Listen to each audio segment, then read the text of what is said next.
भाई जो गुरु वचन पे डट गए, कट गए फंद 84 के, कट गए फंद 84 के। वीडियो को जब हम सुनेंगे जो आदरणीय गरीबदास जी महाराज जी की जीवन लीला के ऊपर हैं, उसके बाद हमें सतगुरु रामपाल जी परमेश्वर जी की वास्तविक स्थिति का और अच्छे से ज्ञान हो जाएगा कि सतगुरु रामपाल जी परमेश्वर कोई आम भगत, आम व्यक्ति या आम संत नहीं, बल्कि स्वयं सारी सृष्टि के रचनहार, कुल मालिक कबीर परमेश्वर हैं। तो सबसे पहले आदरणीय गरीबदास जी महाराज जी के विषय में सतगुरु रामपाल जी परमेश्वर जी ने बताया कि गरीबदास जी महाराज जी ने बताया अपने सदग्रंथ साहिब में कि भाई ना तो कबीर परमात्मा माँ के गर्भ से आए, और भाई ना हमने माँ के गर्भ से जन्म लिया, ना हम माँ के गर्भ से आए। हम यानी गरीबदास जी कह रहे हैं कि ना तो कबीर जी का जन्म हुआ और ना हम माँ के गर्भ से आए।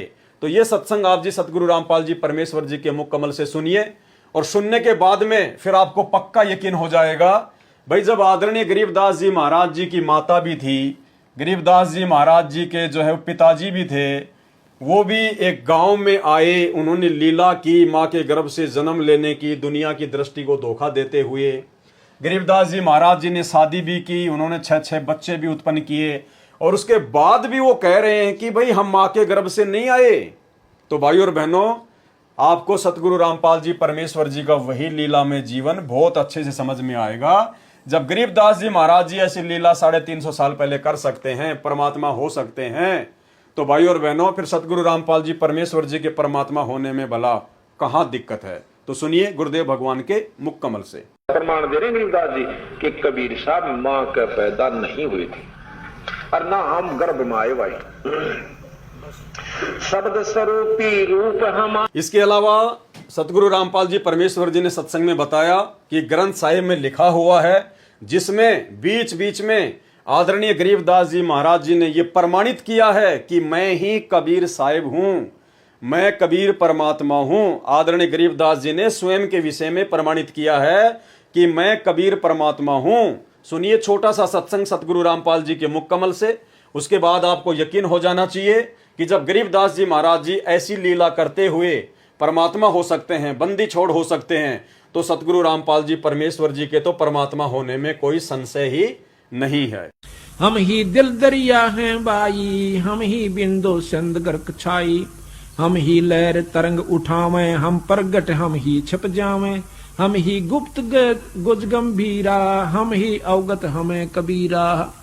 अब बंदी छोड़ा अपना भी भेद दें गरीबदास जी कि मैं कबीर हूं और भाई मैं पूर्ण ब्रह्म परमात्मा हूं। या गरीबदास जी भी यही प्रमाण यानी गुप्त रूप में कभी कहीं कहीं अपना प्रमाण दे जाते हैं। हम ही मुर्जी व मैदानी, हम ही शब्द महोदद खानी, हम ही गर्जें हम ही बरसें, हम ही कुल्प जड़ें हम नरखें, हम ही कुची हम ही ताला, हम ही मानक हीरे लाला, हम ही श्राप जौहरी कैया, हमरे हाथ लेखनी बैया। मेरे हाथ में सारे कर्म है आपके। हाथ का तात्पर्य कि मैं कहूंगा जब इनकी पार नहीं बसाओगी, ना ब्रह्मा की, ना विष्णु की, ना निरंजन की। जब मेरे हाथ में कलम मेरे हाथ में है और उसी समय पकड़ के न्यू कर दूंगा पूरी बही का ऊपर का, चल भाई आ जाओ मार। जिसने सार नाम ले लिया और सार शब्द पूरे अपने मारे संत ने ले लिया, और उसकी फिर मर्यादा में गुरु शिष्य की जो मर्यादा होती है उसमें रहे, जब जाकर बात बनेगी। वो नहीं नाम ले लिया गुरु की तरह आपकी तो मरो बुलाए तो भी ना आवे, हुआ बात नहीं भाई। कति सरदड़ की बाजी ला दे। महाराज कहे सर्वस सौंप देत साहेब को काज जिनों के सरिया। जो सर्वस कहते हैं मम संत मुझे जान मेरा स्वरूपम, मेरे संत को मेरा ही स्वरूप समझना। जब बात बनी इनो ना सोचियो कि मैं न सोचो कबीर बन गया ना, मैं तो बताऊं सुन के नियम है ये, आगे थारी मर्जी तुम क्या सोचो क्या करो कैसे करो, ये नियम संविधान बता रहे हैं उनके। हम ही भगली हम ही कोतवाल हम ही काजी, हम ही भगले गुरु हैं बाजी, ये सब खेल हमारे किए, हमसे मिले सुनिश्चय जिए। ये सब हमारे खेल बनाए हुए से, निरंजन हमने बनाया और ये किस ब्रह्मंड इसको बनाकर हमने दिया, का हमसे मिले सो निश्चय जिए। इसके अलावा भाइयों और बहनों, आपने आदरणीय गरीबदास जी महाराज और राम राय जी के ऊपर एक सत्संग सुना होगा, झूमकरा का अंग। झूमकरा तत्व ज्ञान कोई ना कह रे झूमकरा, ये पैसे ऊपर नाच सुनो रे झूमकरा। यानी गुरुदेव भगवान ने सत्संगों में बताया और गरीबदास जी के सदग्रंथ साहिब में भी लिखा हुआ है कि पंजाब से एक व्यक्ति गरीबदास जी के भगत के मुख कमल से सुबह का नित्य नियम सुनकर बड़ा प्रभावित हुआ और उन्होंने गरीबदास जी महाराज जी का पूरा एड्रेस ले लिया कि ऐसे महापुरुष से तो मिलना चाहिए। और वो राम राय नाम का व्यक्ति, राम राय उर्फ झुमकरा, गांव में उसको झुमकरा कहा करते थे, वो गरीबदास जी से मिलने के लिए आ जाता है। और उस सारी कहानी का आप और हमें पता है कि किस प्रकार से वो गरीबदास जी से मिलने के लिए इतना आतुर था कि वो उनसे मिलने के लिए खेतों में चल पड़ता है। उधर से आदरणीय गरीबदास जी महाराज जी आ रहे थे अपने सिर पर पशुओं का चारा लेकर, भरोटा लेकर। अब गरीबदास जी तो अंतर्यामी थे, जानी जान थे, परमात्मा थे। उनको मालूम था कि इस भगत के मन में साधु संत महात्माओं की जो वेशभूषा है वो अलग ही प्रकार की है। वो ये सोचकर आया था कि कोई बहुत पहुंचे हुए महात्मा होंगे, सिर पर या तो बड़ी बड़ी जटा होगी, चेहरे पर बड़ी बड़ी दाढ़ी मूंछ होगी, या बिल्कुल साफ करवा रखा होगा, पीतांबर पहन रखा होगा, भगवा पहन रखा होगा, कान वगैरह छिदवा रखे होंगे, धूणा वगैरह लगा के बैठता होगा। तो ऐसी धारणा राम राय के मन में थी गरीबदास जी से मिलने से पहले। तो गरीबदास जी तो जानी जान थे, अंतर्यामी परमात्मा थे, वो तो समझ गए उस बात को कि अगर मैंने अभी इसको कह दिया कि मैं हूं गरीबदास तो ये यहीं से वापस पंजाब चला जाएगा, मेरी एक बात नहीं सुनेगा। तो गरीबदास जी ने कहा कि चलो जी मैं मिलाता हूं आपको गरीबदास जी से, और राम राय को लेकर वापस अपने घर पर आ गए। घर पर आने के बाद में उनके जो भगत थे आदरणीय गरीबदास जी के, वो उनके लिए नहाने के लिए पानी वगैरह की व्यवस्था करने लगे। तो राम राय ने पूछा भाई गरीबदास कौन सा है? तो एक भगत ने कहा, अरे बावड़े यही तो है जो तेरे साथ में आया है, यही तो है महाराज जी। तो राम राय का तो सिर चकरा गया, माथा पकड़ लिया, बोला भाई खोदा पहाड़ निकली चुहिया, ये महाराज, इसको किसने महाराज बना दिया, किसने साधु बना दिया? ये तो मेरे जैसा किसान है, इसके पास में ज्यादा जमीन होगी, मेरे पास में थोड़ी जमीन है। उसके बाद आदरणीय गरीबदास जी महाराज जी ने अपने सभी सेवकों को काम पर लगा दिया और नहाने के लिए जो बाल्टी रखी हुई थी वो नहाने लग गए। नहाने के बाद में जब वो अपनी धोती बांधने लगे तो आदरणीय गरीबदास जी महाराज जी ने अपनी उंगली पर चोट लगने का अभिनय करते हुए पास में बैठे हुए झुमकरा उर्फ राम राय से कहा कि वे राम राय, मेरी उंगली के चोट लग गई, मेरी धोती के गांठ लगा दे, यानी मेरी धोती बांध दे। तो राम राय ने जैसे ही धोती बांधना शुरू किया और वो गांठ लगाने लगा तो धोती का जो पल्लू था, जो गांठ थी, वो आर पार हो जाती। अब राम राय ने देखा शायद मेरी आंखों का धोखा है, उसने फिर से वो गांठ पूरे शरीर पर कपड़ा लपेट कर और जैसे गांठ मारना शुरू की, वो गांठ, वो कपड़ा गरीबदास जी के पूरे शरीर के आर पार हो गया और वो गांठ लग गई।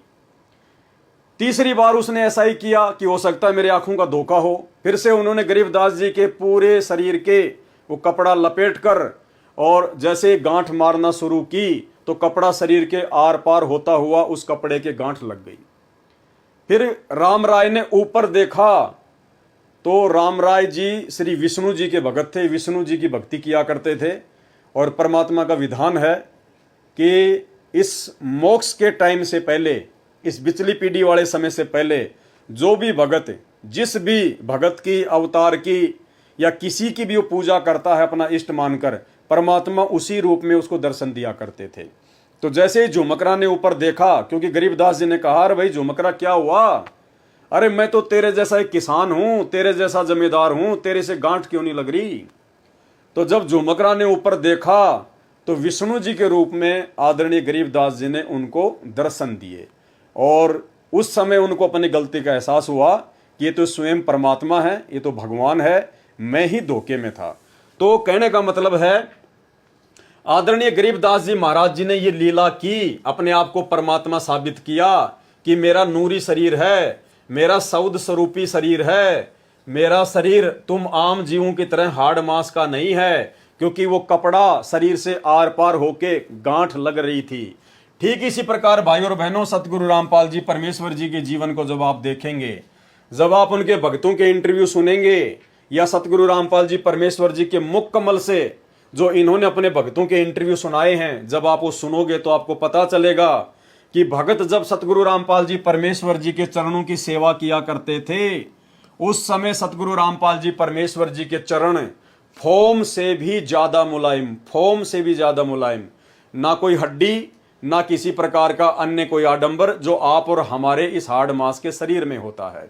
एक भगत ने तो स्पेशल सतगुरु रामपाल जी की यही सोचकर परीक्षा ली थी कि अगर परमात्मा होगा तो हमारे जैसे उनके शरीर में हड्डियां नहीं होंगी, बिल्कुल कोमल शरीर होगा, रुई जैसा, जैसे कबीर जी का था। और जब वो भगत ये सोचकर सतगुरु रामपाल जी के चरणों की सेवा करने गया तो बिल्कुल उसने वैसा ही पाया, बिल्कुल वैसा ही, और वो अचंभित हो गया।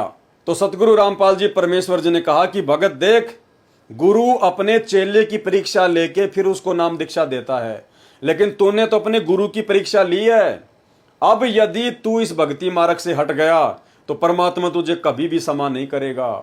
तो भाई और बहनों, सुनिए इंटरव्यू सतगुरु रामपाल जी परमेश्वर जी के भक्तों के, जिसमें आपको पता चलेगा कि जब वो परमेश्वर जी के चरणों की सेवा किया करते थे तो परमेश्वर जी के चरण रुई से ज्यादा मुलायम, फोम की तरह, क्योंकि परमेश्वर जी का सौद स्वरूपी शरीर है, नूरी शरीर है, तेज पुंज की देह है। आप और हमारी तरह हाड़ मांस की देह नहीं है। के बाद आश्रम क्रोथा में खाना खाया तो दर्द नहीं हुआ। दांतों को हाथ लगाकर देखा तो वो हिल रहे थे, लेकिन कम हिल रहे थे, और वो अब भी हिलते हैं लेकिन तकलीफ नहीं। इसके बाद दर्शनों के लिए गया तो चरण सेवा मिली तो सतगुरु देव के चरण ऐसे लगे जैसे फोम की रुई से भी नरम हो। तो मैं तो ऐसा हो गया कि न कोई चिंता और न कोई तकलीफ। मैं बहुत खुश हो गया। अपने आप ही मन में आता रहा कि इनसे ऊपर कोई और शक्ति नहीं। इसके अलावा आदरणीय गरीबदास जी महाराज स्वयं ही कबीर परमात्मा थे, बंदी छोड़ते। इसका एक अन्य जो प्रमाण है वो अर्जुन सर्जुन के द्वारा गरीबदास के रूप में कबीर परमात्मा जी की पहचान करना।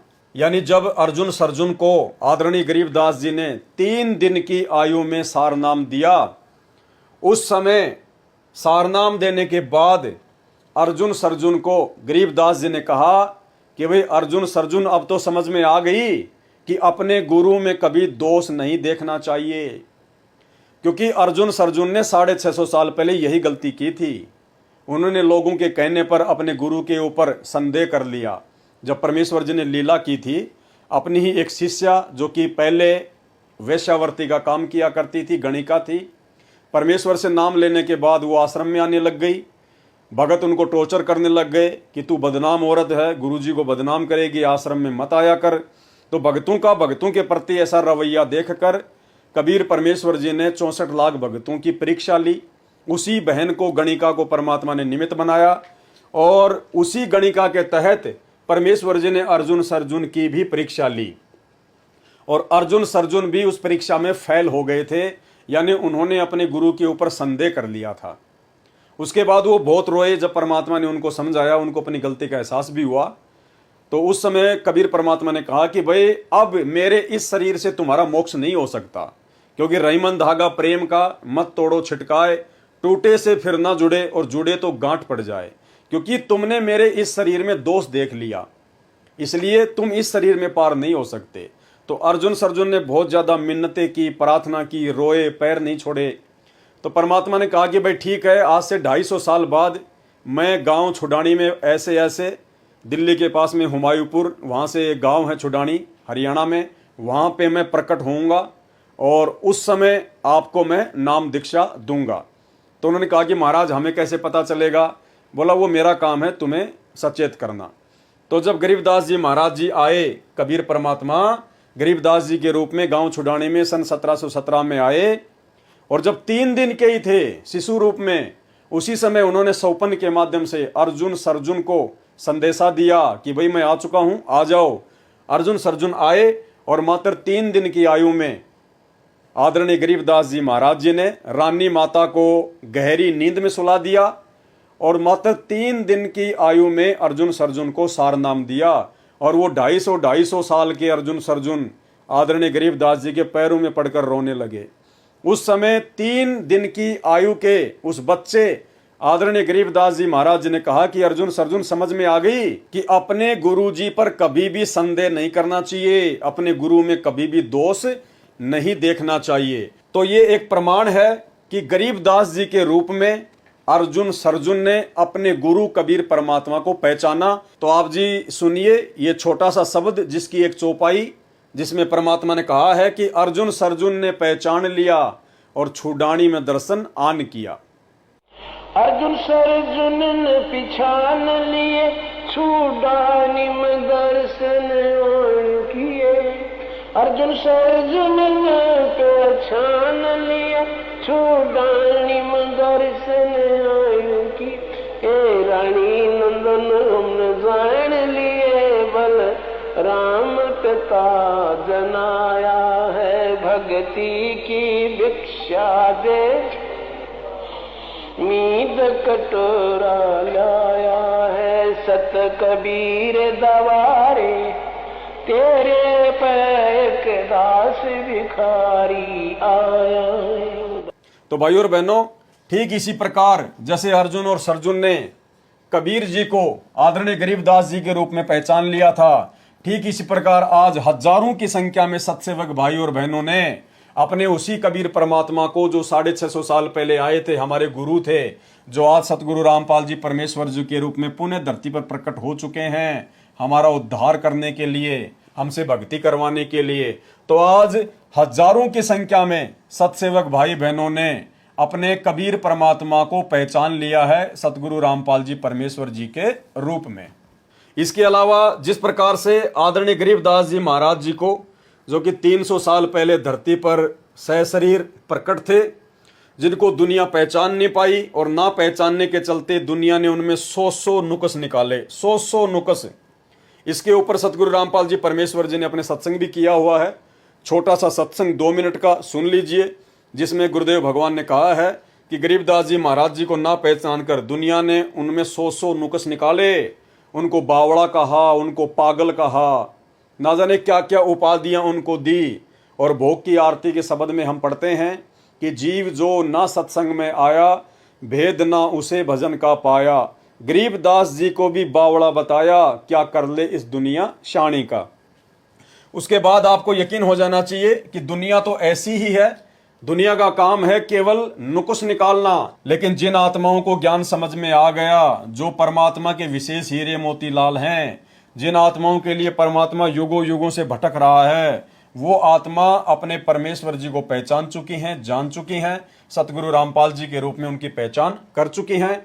तो सुनिए आदरणीय गरीबदास जी महाराज जी के विषय में दुनिया वालों के विचार, और उसके बाद में यही स्थिति आज सतगुरु रामपाल जी परमेश्वर जी के प्रति लोगों की बनी हुई है, उनकी आध्यात्मिक ना समझी के चलते। गुरु को अपना शिष्य प्यारा हो है, अगर कोई शिष्य हो तो इसलिए अपने हंस को निकालने की खातिर कितने दुख पाए, कोरडे खाए, बांदी बन गए, और हम नीच आत्मा फिर भी नहीं समझ पाते। फिर जब गुरु के रूप में कोई आता है संत, उसको फिर ऐसे ही व्यक्ति उसमें 100 कसूर और उसमें 100 प्रक्रिया उल्टी मानकर उसकी निंदा करके अपना कर्म और धर्म नष्ट कर जाते हैं। गरीबदास जी महाराज आए तब भी उसमें लोगों ने, हमारे जैसी नीच आत्मा उस समय भी रही होंगी, पता नहीं उनके बारे में क्या क्या होगा। दुनिया को ठगता है, ऐसे करता है, गुमराह करता है, ये कहां से ज्ञान लिया, एक धोती कुर्ते वाला। आज उसी गरीबदास के आगे नाक रगड़ रगड़ के अपनी मन्नत पूरी की करवाई जा रही है। बंदी छोड़ कहते हैं कि अगर जब वो शरीर में थे, बंदी छोड़ की बातों पर विश्वास करके पूरी रूप से उसको परमात्मा स्वरूप मान लेते थे तो भगवान ही, लेकिन उस समय स्वीकार नहीं किया। उस समय स्वीकार कर लेते तो हम सतलोक में होते, तब तो हम सियाणे बने, होशियार बन गए, और यही कारण है चौथे युग में धक्के खा रहे। इसके अलावा भाई और बहनों, आदरणीय गरीबदास जी महाराज 12वें पंथ के संचालक थे, 12वें पंथ के संचालक। और दूसरी तरफ सतगुरु रामपाल जी परमेश्वर जी उसी 12वें पंथ में आगे चलकर 17 फरवरी 1988 को आए, और सन 1994 से उन्होंने यथार्थ 13वां कबीर पंथ शुरू किया। यानी गरीबदास जी ने 12वें पंथ को शुरू किया, और उसी 12वें पंथ में अपनी वाणी के अकॉर्डिंग कि 12वें पंथ हम ही चल आवें, सब पंथों को मिटाकर एक ही पंथ चलावें, 650 साल पहले कबीर जी ने धर्मदास जी से कहा था, कबीर सागर में लिखा हुआ है कि 12वें पंथ में हम ही चलावें, यानी गरीबदास जी के द्वारा जो 12वां पंथ चलाया जाएगा, उस 12वें पंथ में आगे चलकर मैं कबीर स्वयं ही आऊंगा और एक नया 13वां कबीर पंथ चलाऊंगा। तो 17 फरवरी 1988 को परम पूज्य परमेश्वर सतगुरु रामपाल जी एक आम भगत की भूमिका करते हुए और एक अच्छी आत्मा आदरणीय राम देवानंद जी को अपना मुंह बोला गुरु बनाते हुए इन्होंने 12वें पंथ में प्रवेश किया 17 फरवरी 1988 को, और सन 1994 से नाम दीक्षा देना शुरू करके इन्होंने यथार्थ 13वें कबीर पंथ को शुरू किया। तो भाइयों और बहनों, ये कुछ पॉइंट हैं जिन पॉइंटों को आधार बनाकर हम भगत आसानी से समझ सकते हैं कि वर्तमान में भक्ति मार्ग में सतगुरु रामपाल जी परमेश्वर जी की क्या भूमिका है। और जब तक हमें अपने गुरु जी पर संदेह होगा, जब तक हमें अपने गुरु पर शंका होगी कि क्या पता मेरे गुरु जी खुद परमात्मा है या नहीं है, क्या पता मेरे गुरु जी कबीर जी के द्वारा भेजे गए को संत हों, कबीर जी के दास हों, कबीर जी के प्रतिनिधि हों, अगर इस प्रकार की ऊंच नीच वाली भावना भगत के अंदर रहेगी, वो भगत कभी भी भक्ति मार्ग पर सफल नहीं हो पाएगा। क्योंकि भक्ति का मूल होता है सतगुरु। सतगुरु के बिना भक्ति नहीं चलती, सतगुरु के बिना भगत को काल आगे जाने का रास्ता नहीं देता। और सतगुरु की भूमिका केवल वही निभा सकता है जो काल से ऊपर होता है, जो अकाल होता है। और काल से ऊपर जो अकाल है वो स्वयं कबीर परमात्मा है, जो स्वयं ही सतगुरु का रूप धारण करके धरती पर प्रकट होता है। साहिब से सतगुरु भय, सतगुरु से भय संत, धर धर वेख विशाल अंग, वो खेल आदि और अंत। और परमात्मा कबीर जी स्वयं कहते हैं कि गुरु और गोविंद दो नहीं भाई, जो दो समझेगा वो दो जग में जाई, वो भगत भक्ति करते करते भी नरक में जाएगा। इसलिए भक्ति मार्ग में यदि हमने सफल होना है तो सतगुरु जो स्वयं ही कबीर परमात्मा होते हैं, हमने उनको कबीर परमात्मा के रूप में हृदय से स्वीकार करना पड़ेगा, अन्यथा हमारी भक्ति शुरू भी नहीं होगी, 2 कदम भी आगे नहीं चल सकती है। तो ये कुछ समानताएं थी आदरणीय गरीबदास जी महाराज जी के लीला में जीवन में और सतगुरु रामपाल जी परमेश्वर जी के लीला में जीवन में। इन समानताओं को देखकर आप जी को भली भांति यकीन हो जाना चाहिए कि हमारे गुरुदेव कोई सामान्य संत, सामान्य व्यक्ति या कबीर परमात्मा के कोई प्रतिनिधि नहीं है, ये स्वयं ही कबीर परमात्मा है, जो हम जीवों की चरम दृष्टि को धोखा देते हुए और काल के साथ आंख में चोली करते हुए इस कलयुग की बिचली पीढ़ी में 8 सितंबर 1951 को गांव धनाना, जिला सोनीपत, हरियाणा में स्वयं प्रकट हैं।